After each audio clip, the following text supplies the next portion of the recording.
Hey guys, welcome back to my channel. My name is Pamela if you're new here, and today's video we're gonna be doing a get ready with me and just doing a little girl chit chat. We're doing a very basic makeup look. This is not even a soft glam. This is just like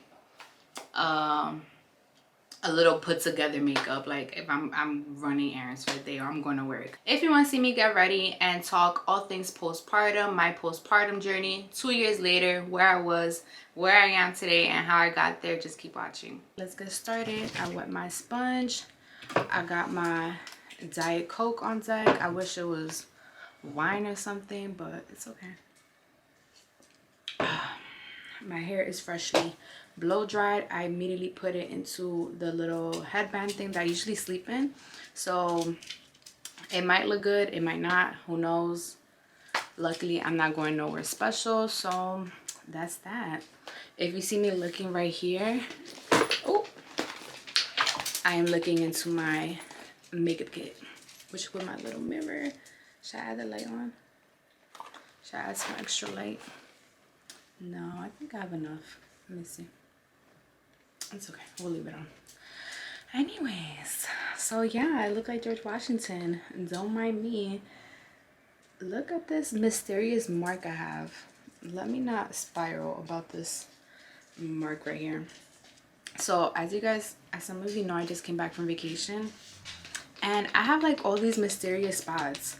I have this one, which I'm convinced it's burned from like the curling iron or the I don't know what, but it doesn't hurt. It's scabbing a little bit, but it doesn't hurt. I'm not sure why. I'm gonna just pray it goes away. So I'm very prone to getting more freckles in the sun, but these were a little bit bigger than like I had nothing here. I don't know. Let me not start freaking out. I'm gonna make an appointment just to be sure. But ooh, before I do my eyebrows, let's add some moisturizer. I'm using the Clinique Moisture Surge. This is so good. I got it for Christmas and it just leaves my face feeling so smooth and hydrated and just like cold and refreshed. Anyways, the point of this video, I wanted to just sit down, do my makeup, talk some shit. Not talk some shit, sorry. I just wanted to have a little chit chat, do my makeup, do what I do best, talk, do girly stuff, like doing my makeup to go nowhere. I actually am going somewhere, but nothing crazy. Literally, I'll be back within like 30 minutes. As some of you know, I have a 2-year-old child. His name is Bobby. He goes by Bobbylicious, JJ, whatever you want to call him. So that little boy is my sunshine. I have the NYX brow glue. This has changed my life. I love her. She does the job. Like, she called me at such a good time because I was literally losing it with my eyebrows. It's gonna look crazy for right now, guys. Actually, I might not even. So usually I just go all over my eyebrow and just like do it very messy and clean it up with the Q-tip. But my eyebrows are pretty well groomed since I got them done like a week and a half ago. So I'm just gonna lightly brush them up, get a little tint on them. Look at this. This is just me lightly applying it. So this is my regular eyebrow, nothing. And this is like, come on. Look at this. And if I want to go a little bit more full in the front, I just kind of take the excess of what's left and kind of carve it out a little bit more. So I could do more, but honestly, we're going to leave it like this because we're doing a super light makeup. Look, this is not a full glam, okay? So if you wanted a full glam, you might as well click out of this. I got pregnant with my son, Bobby, when I was 21. Your girl, this sounds crazy. I got pregnant at 21. He's 2 years old, but I'm about to be 25. Like, it makes sense, yes, when you do the math, but like, it just sounds crazy to me. Doesn't that sound crazy? I think it sounds crazy. Anyways, so yeah, got pregnant at 21. I turned, maybe not that crazy. I turned 22 while I was pregnant. Does that look okay? I turned 22 while I was pregnant. I got pregnant literally 5 minutes before quarantine, before COVID, before all of that. This was not a COVID baby, guys.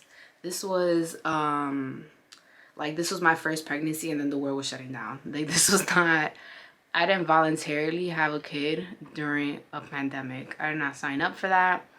I did not know. Like, literally, once this was all unraveling, I'm like, leave it to me, Pamela Rojas, to have my first child while the world is ending. How does that happen? But if it was to happen, it would be to me. Just because that's just how my life works. My life, I love my life. Thank you, God. I'm grateful. But my life is a mess sometimes. Has been.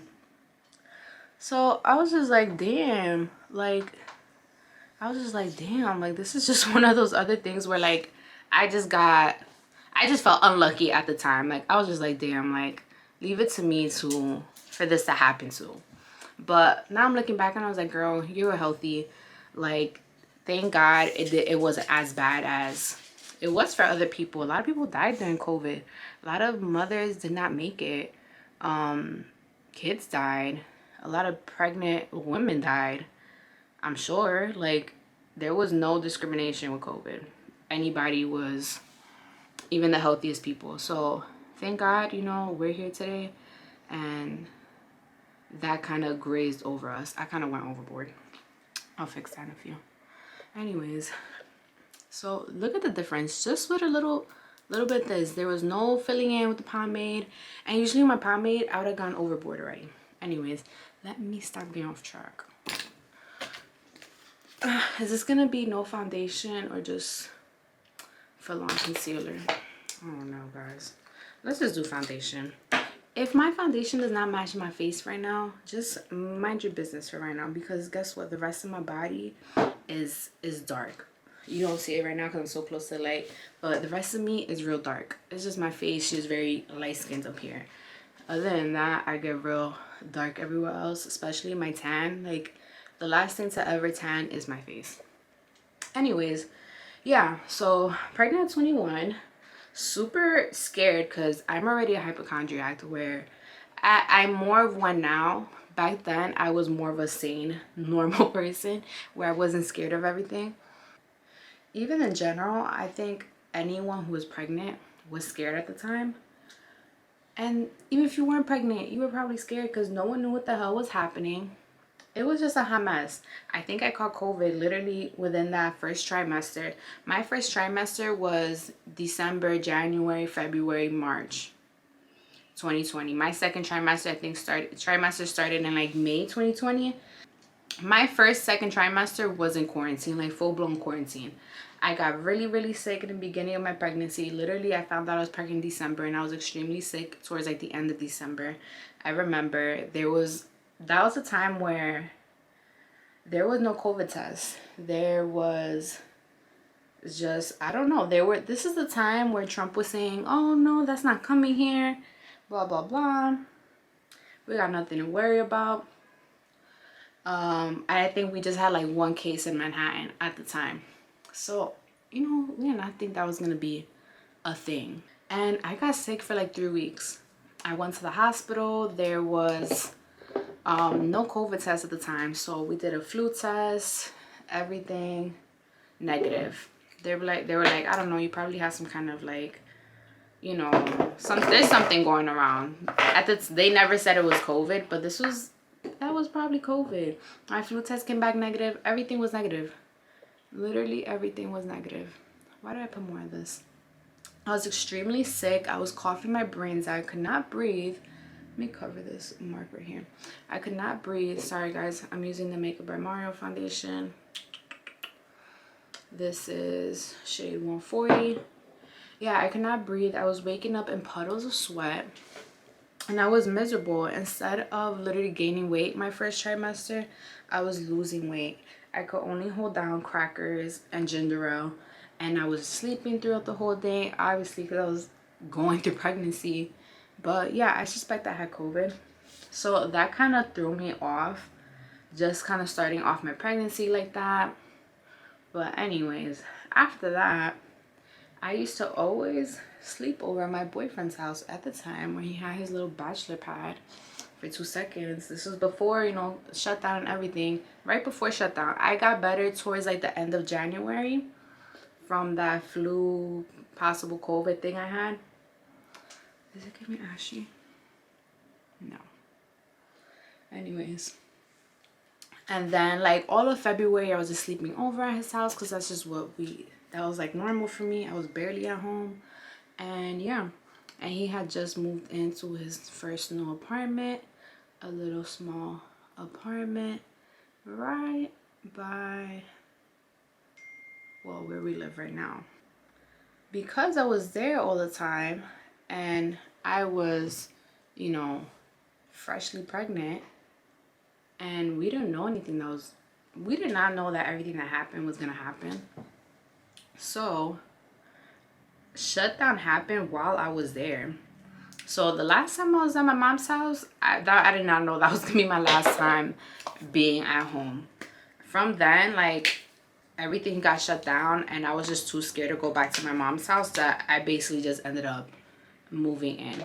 Sorry. My concealer was the NARS Radiant Creamy Concealer and Café con Leche, mommy. Café con Leche. And now I'm putting the Makeup by Mario contour stick. I really love this thing. I wish the stick was a little bit more of like a stick shape, but this will do. A little goes a long way. You see me dabbling a little bit because you could easily turn scary with this thing. She is pigmented. Anyways, so yeah, quarantine just happened. Lockdown happened. We're not allowed to leave. I was too scared to go back to my mom's house. So I was like, oop, I guess I'm living here. I mean, we knew that we were gonna have to move in together anyways. Like, we were together for a while already. This pregnancy was not like a surprise. We were happy about it. So then, basically, just to summarize, my whole quarantine was just me, him, my 2 dogs, and a little apartment. That was meant for one person.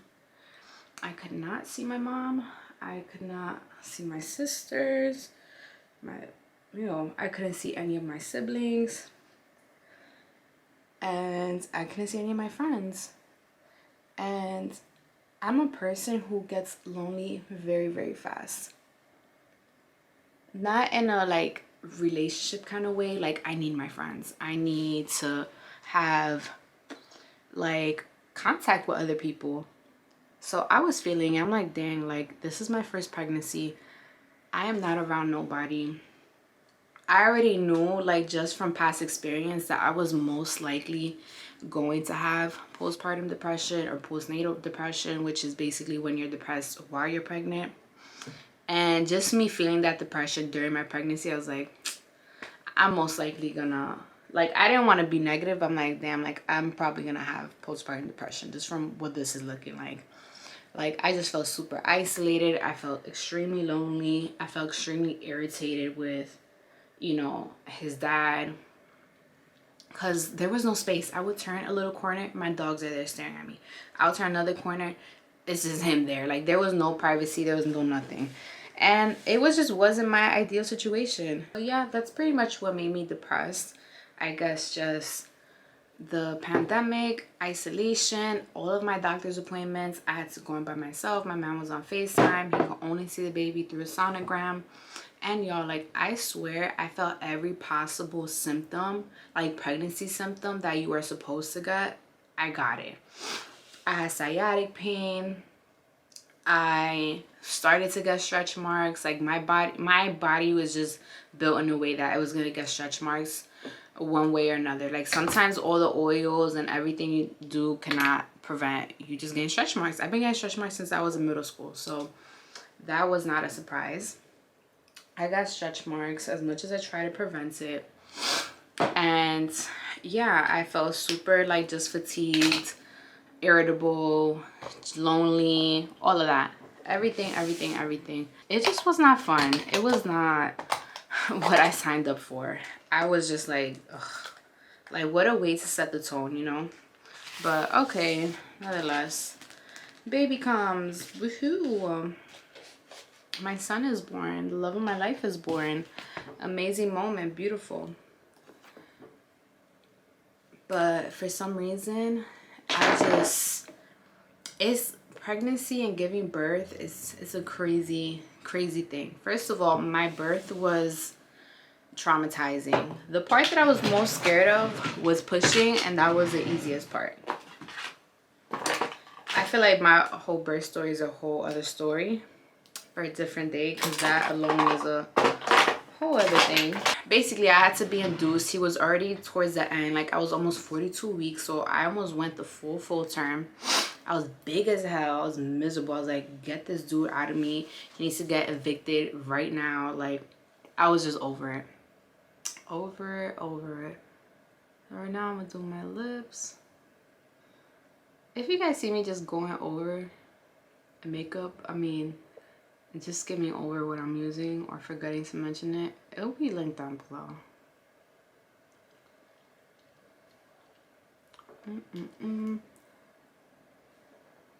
Super traumatizing. They had to induce me.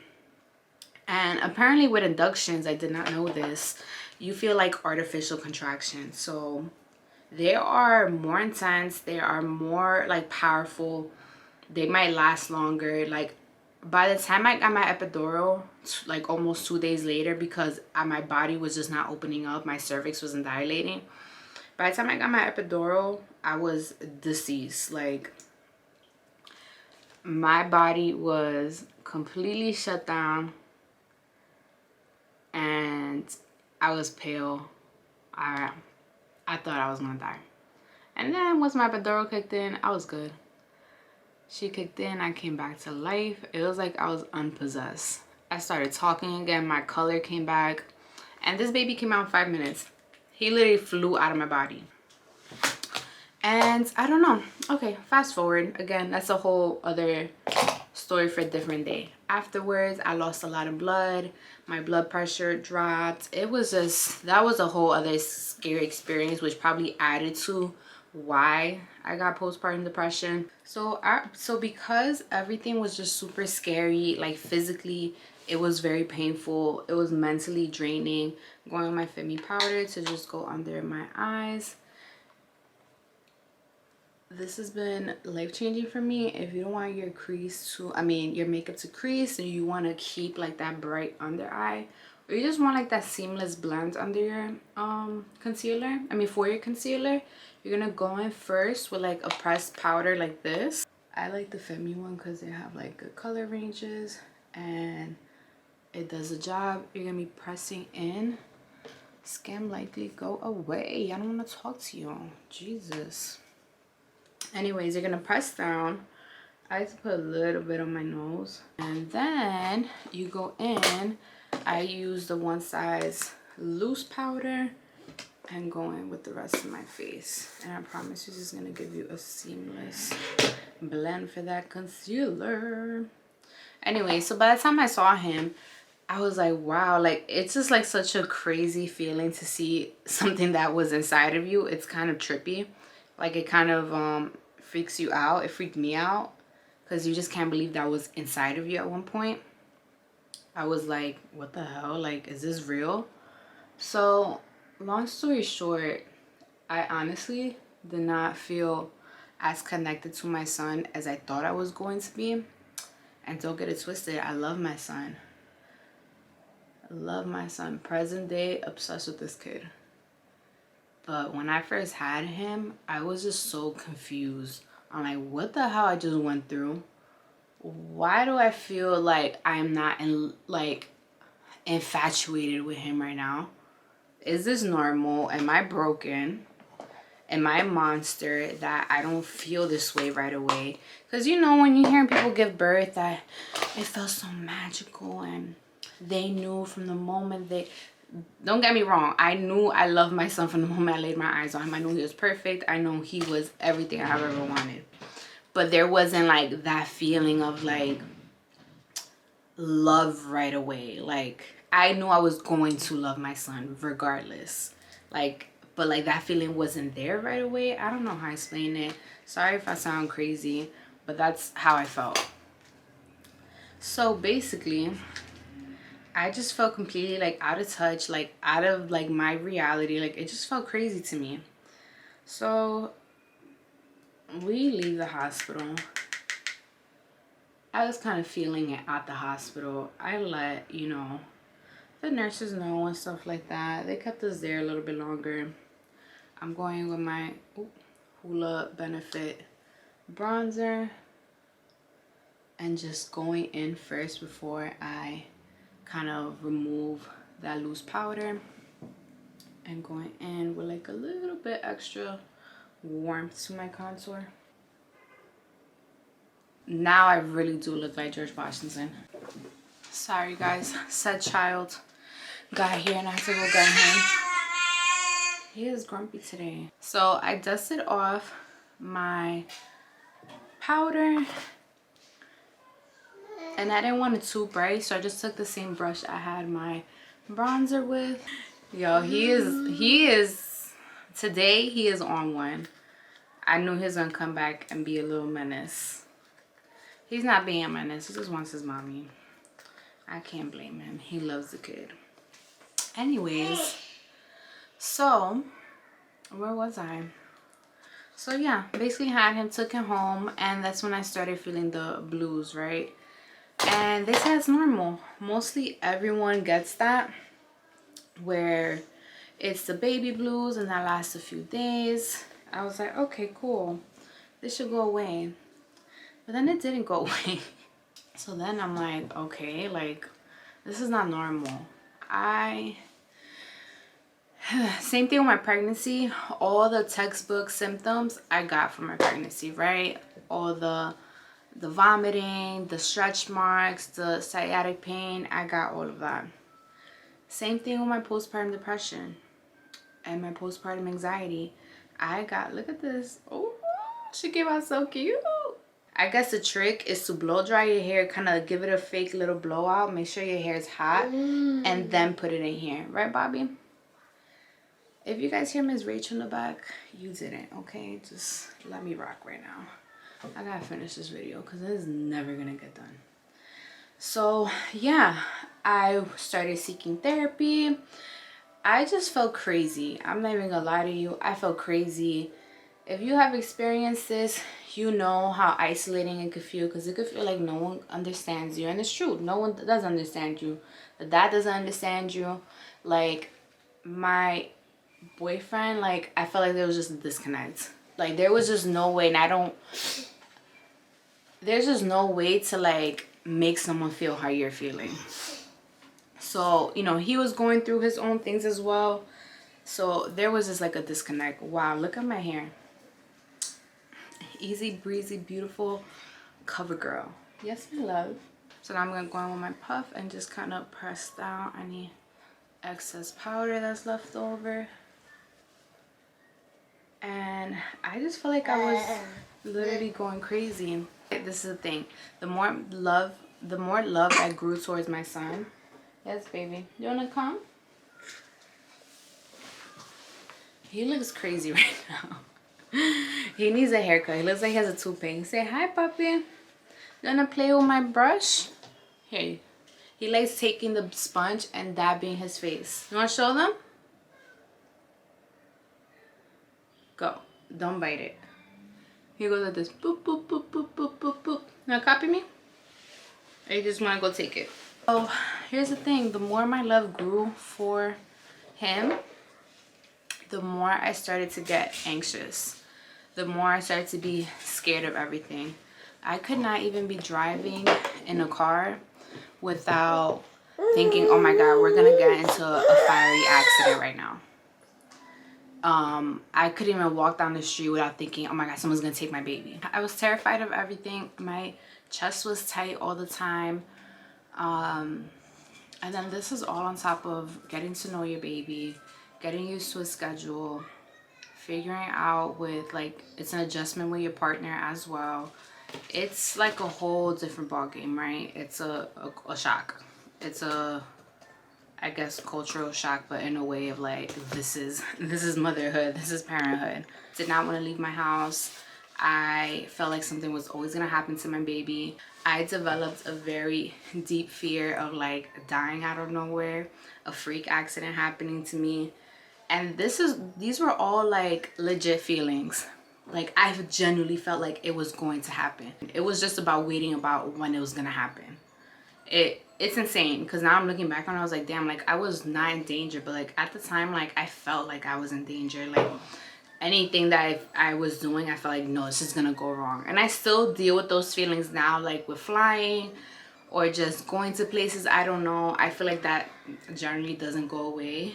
Like just being a mom is it's a new anxious thing. Like you're gonna forever have that. You're gonna always want to make sure that you're good for your child. So I literally felt like I was in a scary movie. Like my heart was pounding like so fast all the time. Any time that I got like that fear, therapy did help, but you know, it was only so much that I could do. Eventually I did go on like anti-anxiety medications.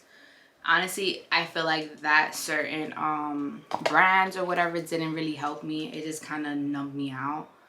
I don't know, maybe I would have given another try if it was maybe a different brand. I just didn't like how that made me feel. I just felt like completely out of touch.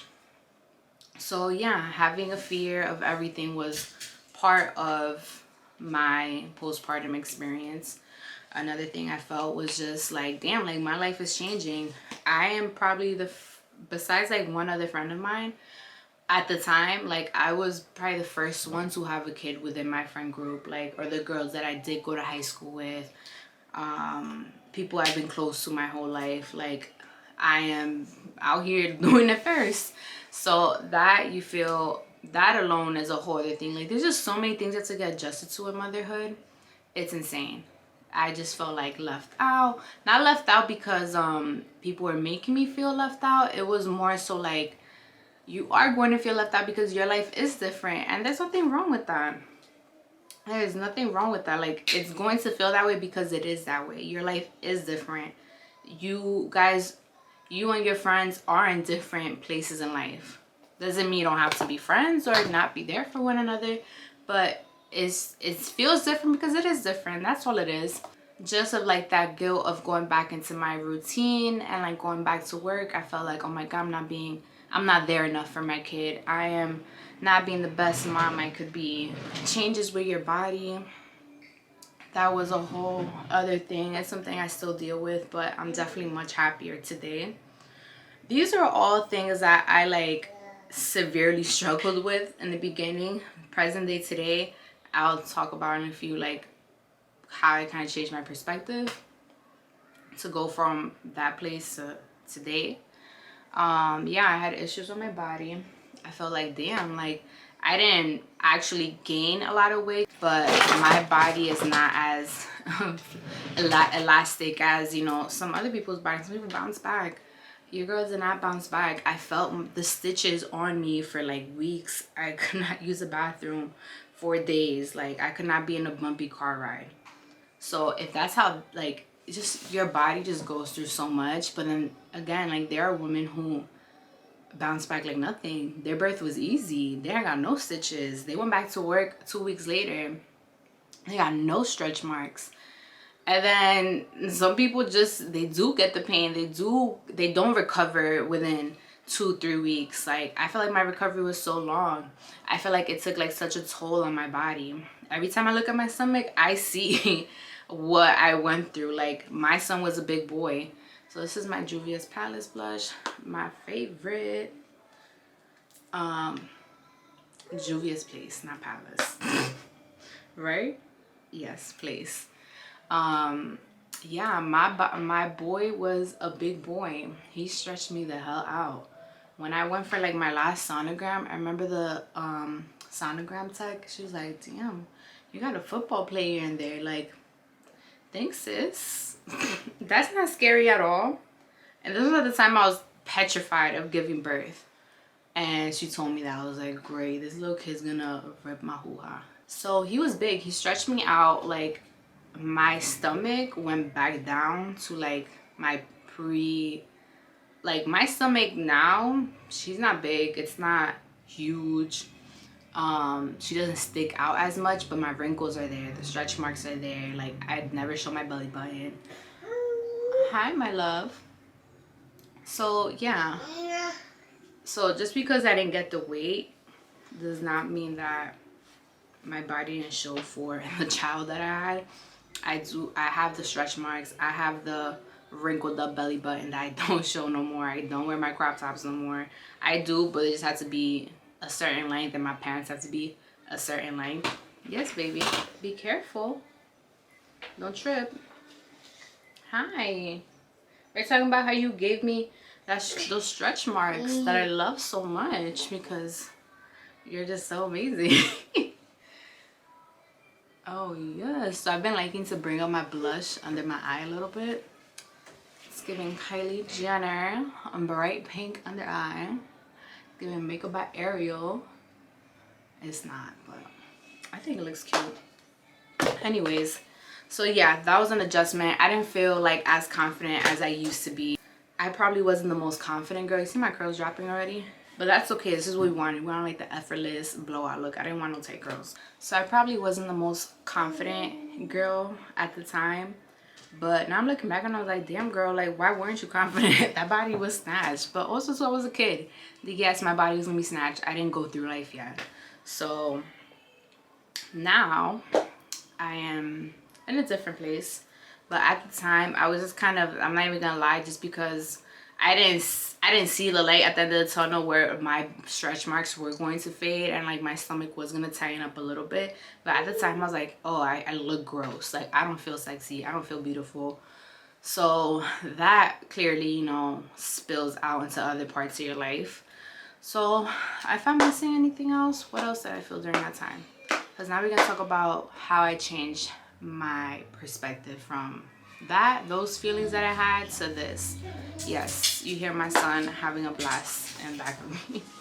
So these are things I wish I could have told myself at the time or knew at the time. First one is, darling, it gets better. It gets better. Like, this is just for anything in life. This could apply to postpartum. This can apply just to whatever you're going through in life at the moment. There's always gonna be a better day. What Glorilla said, that's why I love tomorrow. Like it's literally that. Like you have to look forward to tomorrow. Might not be tomorrow that it gets perfect, but it eventually gets better. My motto in life lately has been like, okay, this is bad, like it can only get better, right? And it does. It always does. And I feel like once you see that it eventually does get better, you are not afraid to go through certain emotions in life, certain phases in life, because you're prepared. You're like, okay, this is what's happening to me right now. It can only get better, right? It's going to get better. You start to look towards the future. So I wish I could go back in time, like, listen, Pam, it's really bad right now, girl. I know. It looks like it can't get worse. It probably could get worse. It probably did get worse. It did. So it will only get worse. But once it gets worse, like rock bottom, it can only get better, my friends. So, and it did get better. You just gotta give it time. But clearly it is easier said than done.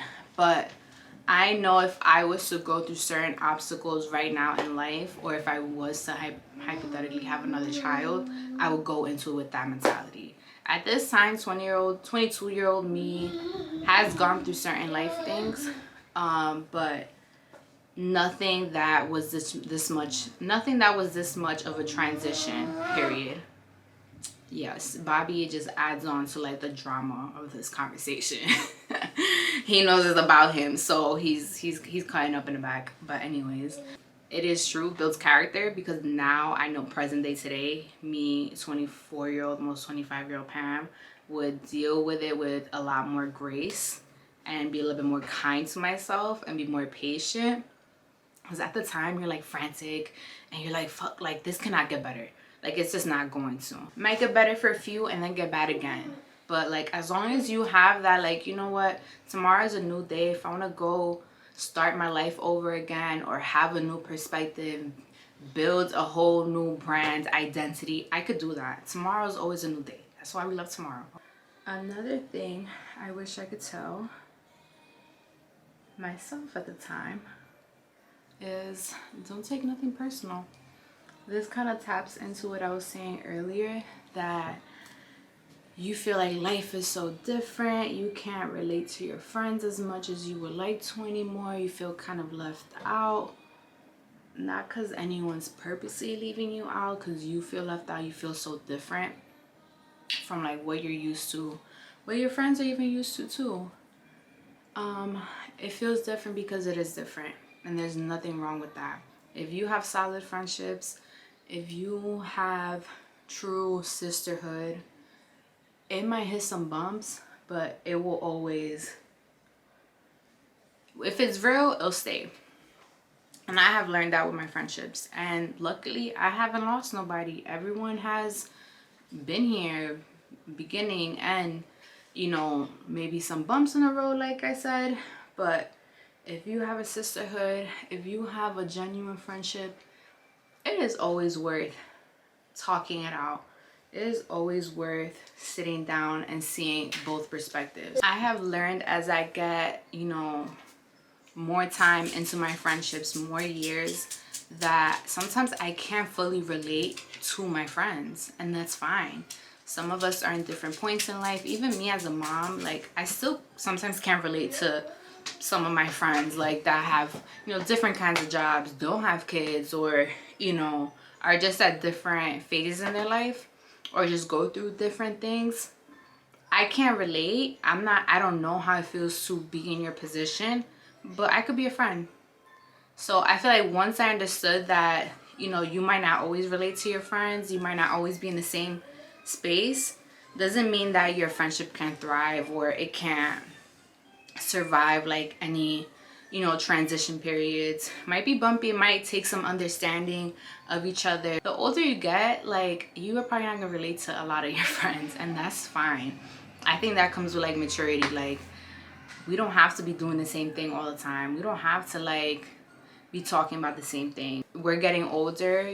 People are going, especially when you're getting to your mid-20s, this is when people start getting married, start having career changes, start just having big life changes, that it's either you are gonna stay with the same group of friends, you're gonna keep like nourishing those friendships, or you're gonna probably end up alone if you feel like you have to relate to every single friend that you have in your life, that you guys have to have the same exact life to in order to be friends.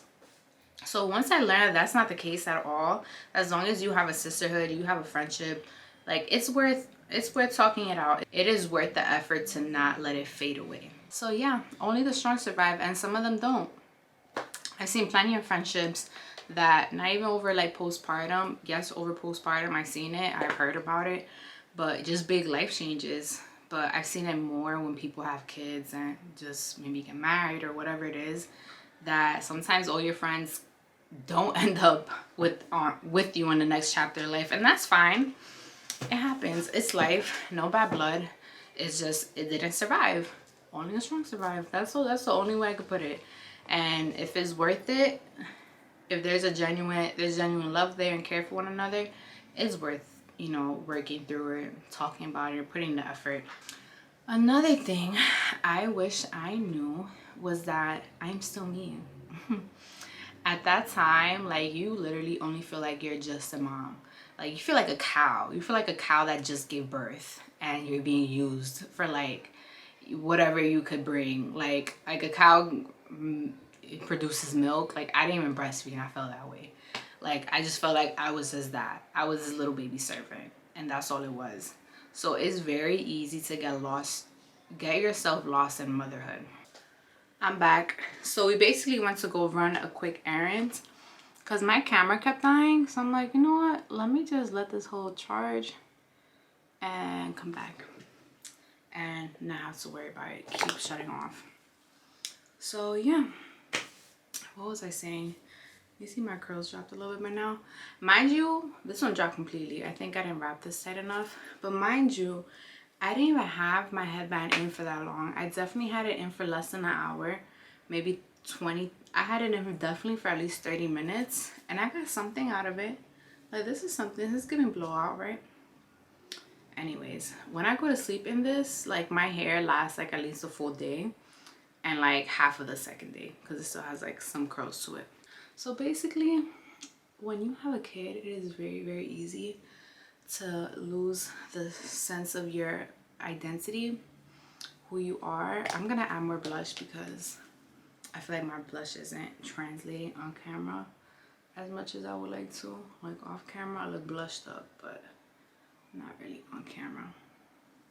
But yeah, my makeup's pretty much done, so I guess we'll keep talking. This was a very quick makeup, and I was rambling a lot earlier. Let me sit in my Indian pose. When you have a kid, it's very easy to lose yourself and forget that you're that bitch. Because, you know, you feel like you're giving so much. Your whole life revolves around this little human that cannot do anything on his or her own. It is super easy to get caught up in like the late nights, the just day-to-day routine, and then just start, you know, forgetting to do your hair. Not forgetting to do your hair, like you're too tired to do your hair. You're too tired to go do basic stuff that you used to like to do that made you feel, you know, confident and pretty. It took me a while to get to this point. This is 2 years later, almost 3 years later. He turns 3 in August. That first year was so hard for me, where I was just like basically retraining myself to just go back to normal. And I'm telling you, you're not gonna feel back to normal until maybe after that first birthday or second birthday. For me, it took like a 1.5 years, 2 years. Right now, this is past 2 years, I feel the most whole as I've ever felt. You just gotta remind yourself, like, I was a person before this. Like, there was a life before this child existed. This child is now an addition to what my life was before. But I'm still me. I'm still someone who, you know, can maintain friendships, who can maintain, could be a good daughter, I could be a good, you know, partner, future wife, whatever it is, while also being a good mom. I could be a good lash tag, like, which I am, like. And once you wrap your head around just the idea that you were someone before, you know, you had your child, you were someone with a life, it is much easier to do the things that you used to do before. It's much easier to go hang out with your girlfriends. It's much easier to go get your hair done, to go sit down for like an extra 10 minutes and apply some makeup, go do your nails. Like, all of that just becomes so much easier because it's part of your identity too. Like, show up as the girl that you want to be. Yes. So I just started envisioning myself like, when I wanted to become a mom before, right? Just how I envisioned my life. This might sound superficial. Like, I imagine myself as like the hot mom, like the one who, you know, still looks like she got it all together. Like, she looks presentable still. Like, I want to be someone who, you know, always looks ready. Like, who I want to be someone who still works out, who still eats healthy, who prioritizes herself. Like, I just imagine like just like the greatest form of myself, or just how I've like seen other moms do it, and I'm just like, damn, I want to be that. It takes effort to be that bitch. Like, that's the only way I could put it. And then once you envision that and you see that for yourself, like, yeah, actually that is possible. If I want to be that tomorrow, I could easily. And then the rest follows. So, and obviously there's no rush to get to that point, but you will. Once you get used to like your kid's routine, you know, it doesn't feel so new to you. You start, you know, you start being reminded of like your old life. Like, you know, you come around your girlfriends, you just start to feel more like yourself. Your body doesn't feel so like foreign to you anymore. Life just starts falling into place. Like, it gets better. I'm at a point in my life now, almost 2 years later, where I'm just like, I'm okay. I'm happy. Even if my body isn't where I want it to be, I'm done like putting myself down over it. Like, yeah, if you ask me, I'm a 10. So as much as your confidence is coming from how you physically look, and, you know, when you look good, you feel good, you should absolutely take care of that part. But also keep in mind that if you water like other aspects in your life, such as, you know, are you a good person? Do you treat people kindly? Are you watering your relationships, whether it's mother-daughter, friendship, you know, husband, boyfriend, whatever it is? Are you trying your best to be a good parent? Then that's really what makes you a beautiful person. And then once you have those things like kind of in check, and you're paying attention to those things and you're consciously making an effort for those things, you just exude confidence. You talk to people better, you express yourself better. And I feel like I am getting to that point now where I am just trying to be a better person inside as well. I've noticed that once I was just kind of paying attention to less of the superficial, like, you know, physical things, and I started just being a little bit more kinder to myself, paying attention to my habits, how I talk to people, how I show up in life, like what kind of person I really am, paying attention to the kind of person I actually want to be, it just became a game changer. I feel like the most confident I've been. I'm not the most confident person in the world, but this has been my peak so far. Meaning it could go further than this. Like this could probably be nothing. Like, but compared to where I was before, your girl was in rock bottom. So this is a big difference for me because there's at one point where I feel like this is my normal. I should feel sad all the time. I should feel anxious all the time. And it's not to say I don't feel that now. There are times I do get those intrusive thoughts and I'm like, oh my God, something's gonna happen to me and my son. Or I'm just like, ew, like I look disgusting today. Like just very similar thoughts that I used to have before. But now I know how to like rewire my brain. Like, girl, that's not real. Like, you're not in danger. No, you don't look disgusting. Like, none of that is real. You just have this little voice in your head that's telling you that because it's just conditioned to tell you that. It's used to that. Your body, your nervous system is used to like being tense all the time. And that's literally what was happening to me. Like, I always had to be in chaos. I always had to be stressed. And then it was just my normal. Like, and then if I didn't have any of that, I would feel just weird. I'm at a point in my life where I can control those thoughts a lot more. So I know in the beginning, it might seem like you have no control and you just, whatever pops in your head is true. And that's the reality. But like your brain cannot, your thoughts, your brain, whatever it is you want to refer it as, cannot tell the difference between reality and imagination. So none of that is real. So I say to say that eventually starts going away. The more that you're aware of, as long as you're aware, you're already like 10 steps ahead. So I feel like that was what helped me the most, was being aware, getting the help I needed. I've been going to therapy since I've had him. I've had times where I was like, you know, not going to therapy. I didn't continue doing medications, but therapy definitely helped because it just validates that you're not crazy. You have someone who's unbiased literally telling you like, hey, like, this is normal, or I could see why you feel that way because X, Y, and Z, because this happened to you before. And it's just like connecting the dots for you. I know sometimes when you have a kid, it's very easy to isolate yourself further because you feel like, oh, I just need me and my kid. That's all. I just need me and my man or whatever. Like, you just it's a lot easier to close people off or just kind of be on your own world because you already feel so misunderstood and just kind of like you're the only one going through this, right? But no, it takes a village, not just for your baby. I know I say it takes a village for your kid and, you know, raising kids, it takes a village. But it takes a village to make sure the mom don't freaking lose her shit. Like, and I have a village. I have support, whether it's 1, 2, 3 people. A village doesn't mean 5, 10, you know, all these people around you like offering so much help, having, you know, all the support in the world. It could just be one person. Your village could literally be one person. But, you know, take the help, take the support. If you have people still wanting to be in your life and in your kids' life, like let it, you know, the more the merrier, the more love, the better. Like you want that. Because I'm telling you, it just makes such a difference. Like, yes, you went through, you know, a life-changing, you know, thing, and it might feel like, you know, you might not be relatable anymore, and this, that, and the third. But, you know, just maybe putting in a slight effort. So like, hey, girl, like, how was your job interview? Or how was, you know, this thing you went for? Like, you know, how did that date go? Like, anything.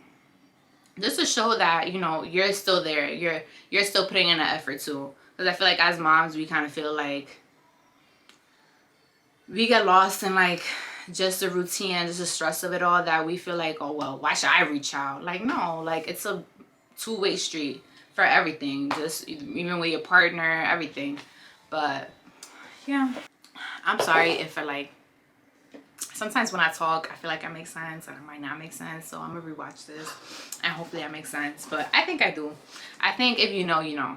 I say this all to say, if you just had a kid, you're going to have a kid, you were there already, are struggling to like kind of get out of that place of like postpartum depression, anxiety, whatever it is, the first step is just being aware.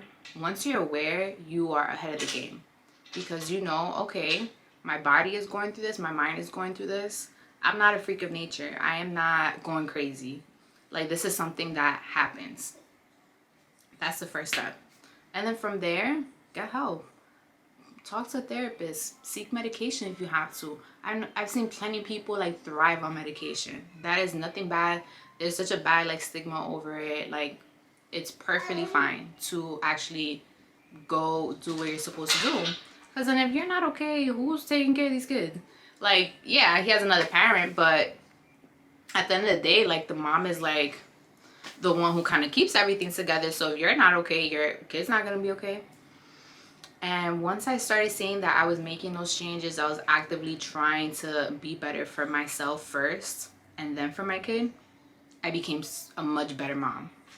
The daily tasks to do for him, the daily tasks I had to do for him just became easier. It wasn't such a drag anymore. It was, okay, I'm gonna go do it, and I'm gonna do it with like a smile on my face. I'm gonna do it with, you know, just happiness. Not all the time, but for the most part, like, I just became a much better parent. So if you're good, your kid is good. Third, what was my third? My third is, I don't think anyone's ever ready for motherhood. I was not ready. I feel like even if you plan a child who really is ready, I promise you there is not one person in this world who has their first child and knows what the hell they're doing. Shit, even their second child. Like, we're learning. This is, you're never gonna fully get it right. You're probably not gonna be the perfect parent every time. And once you like lose that sense of trying to be perfect all the time and trying to make sure you come off as like the best mom ever, you don't want to give anyone a reason to say anything about you, and you just show up in a way like, listen, I'm trying my best. This is my first time here. I'm learning as I go, because that's really what it is. No matter how much you read on things, no matter how much you feel like you prepared yourself, like, no one's ever really ready to take that baby home that first day and go through that first night, go through those first 2 weeks of not sleeping, going through that transition of like being a family now with your partner. Like, all of that is insanity. So just the fact that you survived that alone, that you literally brought a human being that you grew inside of your body, and you just followed through with all these life changes that came at you in like 2 seconds, that's enough. And all you gotta do is just keep showing up. That's it. And do your best. Like, this is something my therapist said that kind of stuck with me, was that if I want to give my child a different childhood than the childhood I had, that's enough. Like, just me wanting that is me being a good parent.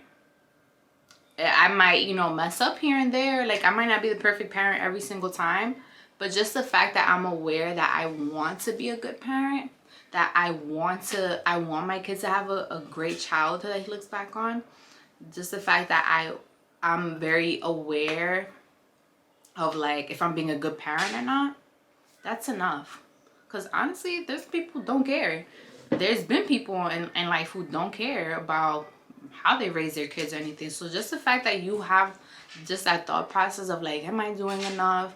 Or I want to be this kind of mom, or like I want my kids to, you know, have a better childhood than I ever did. That's enough. Just, that's amazing in itself that you want that for your kid. So that validated me. Like, damn, like, just me wanting that is gonna give him a better childhood.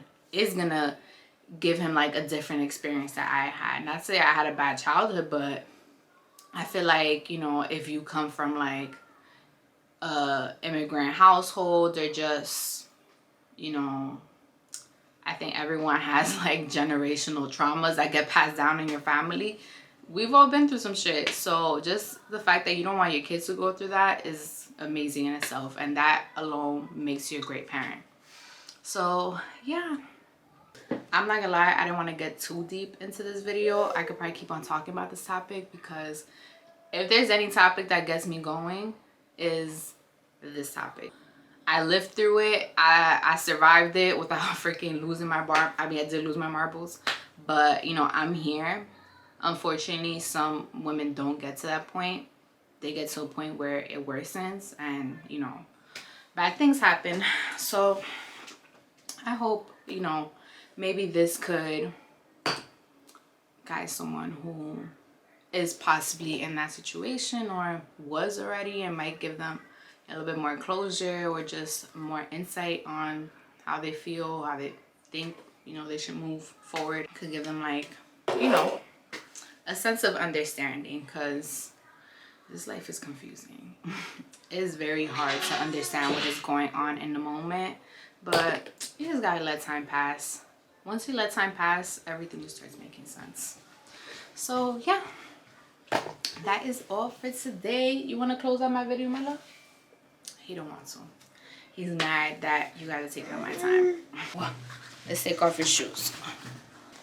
Say bye. So yeah, guys, thank you so much for watching. I hope you enjoyed this video. Don't forget to be kind to yourself. A lot of life's problems, the solution is to, not this whole solution, but you can start off with just being a little bit nicer to yourself. I feel like we are our worst critics, and probably the cause of most of our negative thoughts. I gotta go be a parent. So thank you guys for watching, and don't forget to like and subscribe for your girl. Bye.